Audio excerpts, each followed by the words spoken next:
رزق اور موت اور یہ ساری چیزیں اللہ رب العزت نے طے کی ہوئی ہیں، اتنی ہی ملنی ہے جتنی لکھی ہوئی ہیں۔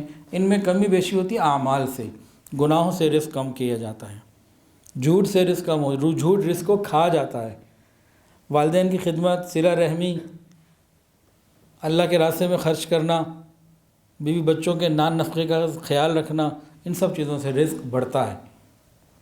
تو اعمال کے اوپر جب ہم آئیں گے تو پھر ہماری چیزیں جو ہے نا ٹھیک ہو جائیں گی۔ ہاں کوئی اثرات آ سکتے ہیں، اثرات کا آنا کوئی اتنا مشکل نہیں ہے، لیکن اس کا حل کیا ہے؟ حل یہی ہے کہ ہم بس ان آیات کی طرف، اللہ کی طرف متوجہ رہیں۔ منزل بہترین چیز ہے، منزل صبح شام ایک ایک دفعہ پڑھ لیں۔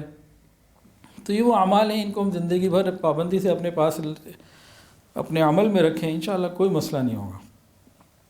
اور ہو بھی جائے تب بھی یہی کرنا ہے، حل بھی ہو جائے گا۔ پھر کوئی پریشانی آ جائے تب بھی یہی کرنا ہے، اللہ کے در کو نہیں چھوڑنا۔